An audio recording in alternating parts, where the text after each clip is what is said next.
if you're a cat or dog. Give me one more. You a dog or a cat? Give me one more. Give me one more. Get up there, let's go. There we go. Try to be successful. It's a wrap. It's not going to be easy, but I want you to feel that pain going through your body. And as pain leaves your body, guess what's going to take its place? Success. And so you got to change your mindset. All right? We got to stop looking at pain as if it's something negative. All right? Listen to me. If it was easy, everybody would do it. No pain, no gain. But I guarantee you, if you can outlast pain, if you can get through that pain, if you can get through that discomfort, all right? If you can outlast that discomfort, I guarantee you, baby, on the other side of it is success.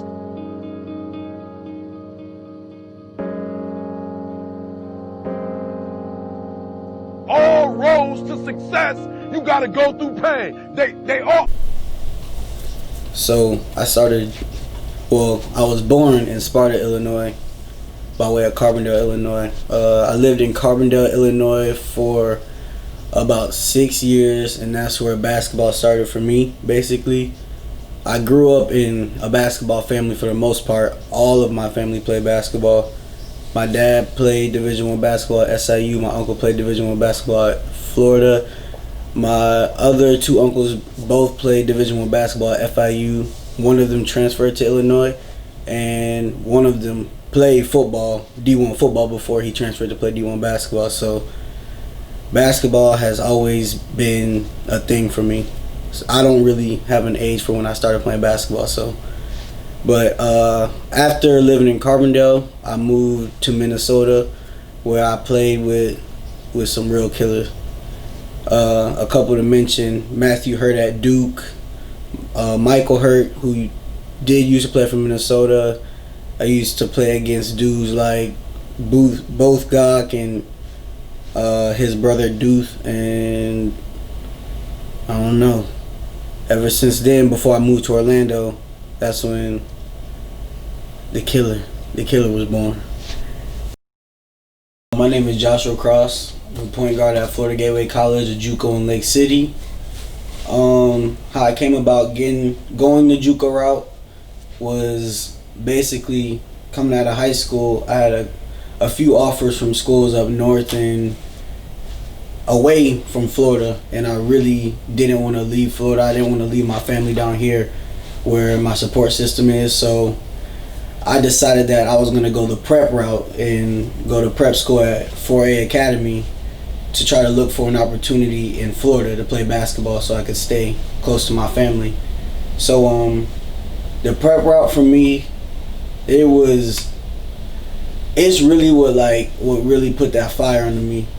Like, if I didn't go prep, I don't think I would be as hungry as I am. So for prep, I was initially supposed to go to Combine, but that was up in North Carolina, but I couldn't do it because it was just too far away from my mom. So I had talked to Coach Shane.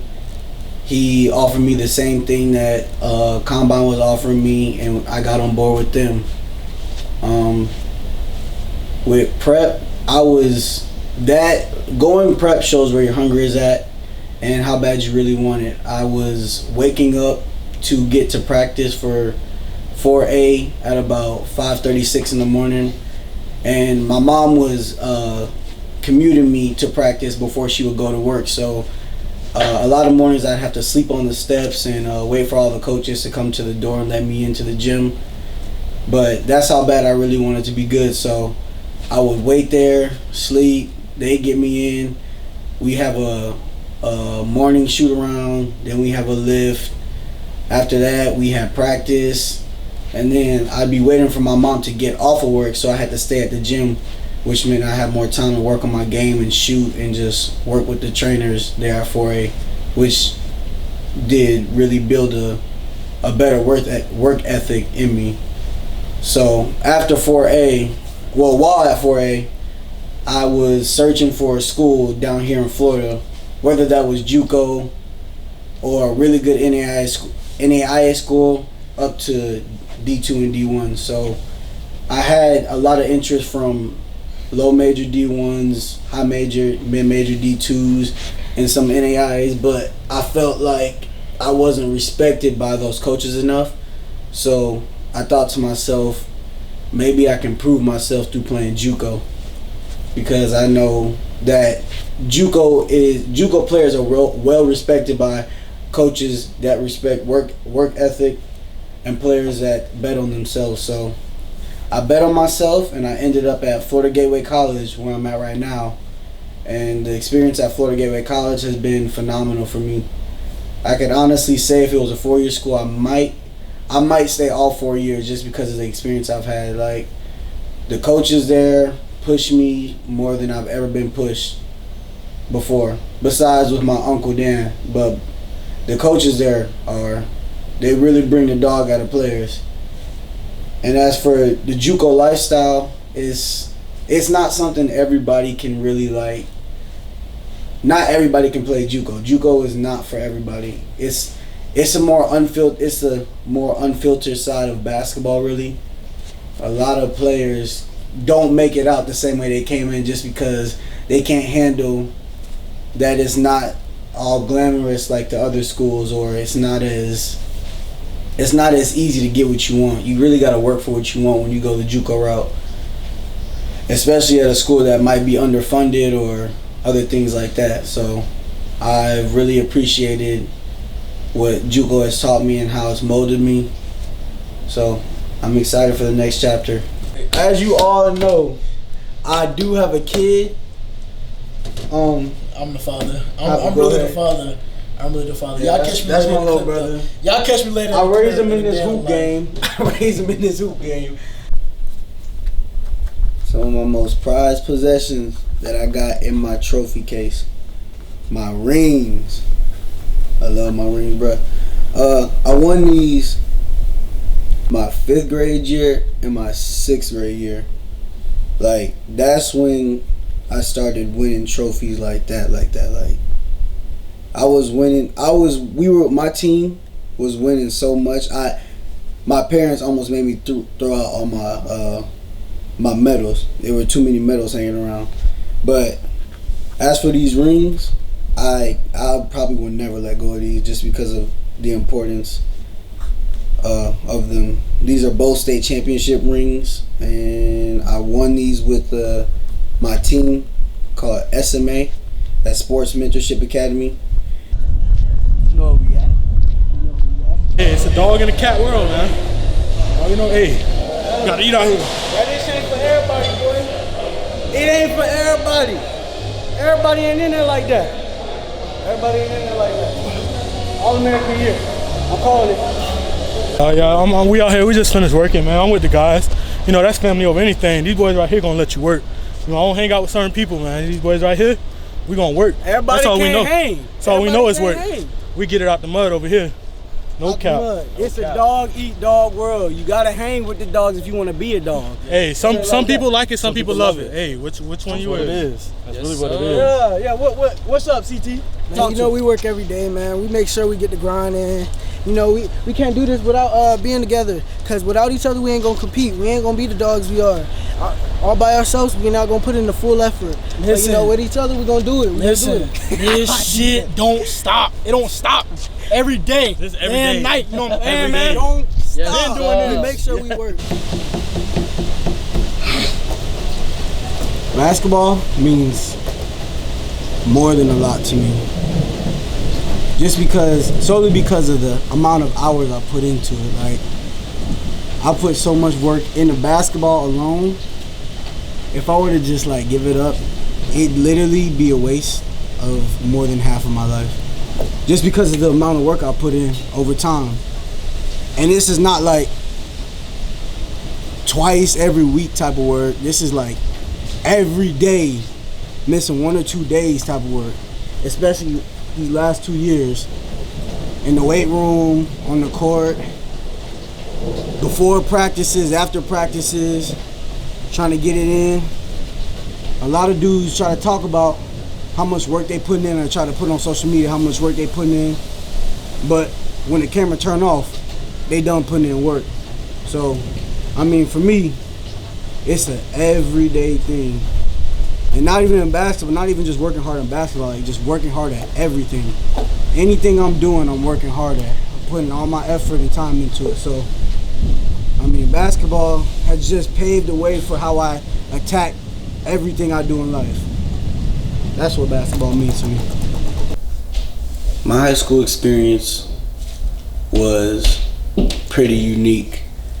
I feel like it wasn't the best experience, but it was a good learning experience for me as far as pushing through adversity, just because of the fact that I feel like the coaches weren't on the same page as me during that time, and I feel like my coach didn't have the best interest in heart for me.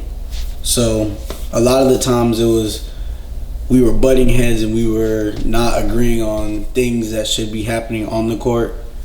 But I am thankful for the experience because it teaches you that not every coach coaches how you want them to coach, and not every person likes what you like.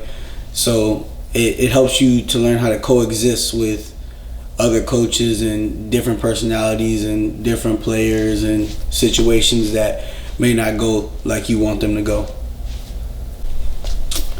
As far as recruiting, out of my senior year, I really didn't start getting too heavily recruited until right after spring, or right as spring break begun. As spring break started, I heard from a D2 coach and an NAIA coach. The NAIA coach offered me as soon as he talked to me, and the D2 coach was high on recruiting me and was wanting to offer me.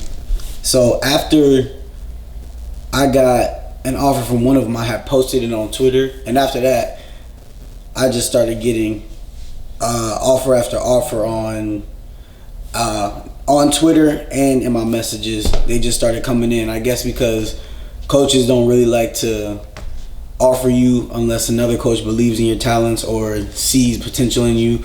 So that's how the recruiting went for me. And then I was getting recruited because I didn't commit in the summer, so I was getting offers all through the summer leading up to the fall right before school started, just because coaches had still seen that I hadn't committed. So I ended up not committing to any of the schools. I only had about 4 or 5 full rides from schools up north, and then all the others were partial. So I didn't want to settle for a partial scholarship, and I didn't want to be up north, so I ended up not committing and going prep at 4A Sports Academy.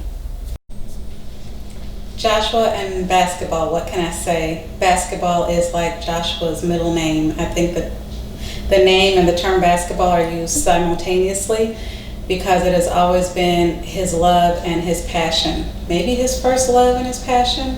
I don't know. Maybe I'm his first and basketball second. But I will say that he's loved it since he was born. I recall him dribbling a ball probably at the age of 2 or 3. And maybe at the age of 3.5, 4, he was able to spin a basketball on his finger. So go figure. We knew from that point that we really had to help him to develop his passion and his gift and talents as it related to basketball. Probably by age 5, he was already competing in sports leagues, YMCA, organized church leagues, organized community leagues, and then beyond that, began travel basketball probably around 5th grade. We've always, of course, taught hard work and dedication helps you to be able to obtain the fruits of those things. So, we've been really, we've really pushed him as it related to practice and working on his craft. If it's something that he wanted to pursue beyond high school and even professionally, then it's something that he was going to have to work at, just like he worked on his schoolwork. Of course, schoolwork does come first, and I do appreciate the fact that Joshua is a very dedicated student. He does very well in school. He's very disciplined in that regard. So I would say for a student athlete, he's really been able to balance those two things. I think 3 words that I would use to describe Joshua is committed, dedicated, and hard worker. And I don't know how I would even rank all 3 because I think they would all fall within the same weight of importance and significance as it relates to him and how I would describe him. Again, very committed, loves the game. It's exciting to see him play. Coaches have been very enthused about his talents. They've reached out over the years expressing his development, things he can do to improve. And I think as he's gotten older and as he continues to mature, he's really taken some of that feedback and has used that to improve upon his game. So I think bigger and better things are to come with Joshua. So, coming from a basketball family and a family that has set the standard very high for performance as far as sports, for me, it hasn't been really any pressure just because I actually love playing basketball. I love the grind, I love working hard. So living up to any expectations that's been set by my dad or by my uncles hasn't really been pressure for me. It's been fun. Not only because I love it, but because they walk me through all the steps of how they got there and how I can do this and do that. It's not like a competition where they're competing against me and not wanting me to outdo them. It's them helping me, showing me the way, showing me how they did this, how they made plays to stay in the game at the Division I level, how they talk to people in order to get good agents and talk to professional teams and potential scouts. So there's been no pressure for me as far as me living up to the expectations of any of my family. I can't say the same for anyone else who has family that has been famous or that has been big in whatever they've done. But as for me, I've liked what the attention and the pressure I've got from the standard my family has set, and I'm excited to be able to see what I can do when I get in the position they were in, just because I worked so hard and I'm prepared for the moment. So there's no one definition for hard work. There isn't. Yeah, there's no one definition for hard work. There's a lot of different ways you can show that you want it. Through dedication, through the amount of time and preparation you put into anything, and to how you attack whatever you're doing. So Juco has been like the pivotal point in what hard work means as far as basketball goes for me, because you don't have someone rebounding your shots every day. You don't have people telling you when you got to be at class or waking you up before class. You don't have a 5-star meal. You got food, which I am thankful for. I'm thankful for everything we get, but you don't have everything the bigger school kids have and whatnot. So Juco really shows how bad you want it, how bad you want to get out of your situation. At least it does for me. So the work I put in while I've been in Juco has paid off for me, and it's shown me that when you put in serious hours and when you take the game of basketball serious and you dedicate yourself to it and you do everything you're supposed to do, things start to fall in place. So the thing that separates Juco from any other level of basketball or any other sport is the dedication that it brings out of you, and everything it shows you can do without the amenities that other people might have. If you a cat or a dog, give me one more. You a dog or a cat? Give me one more. Give me one more. Get out there.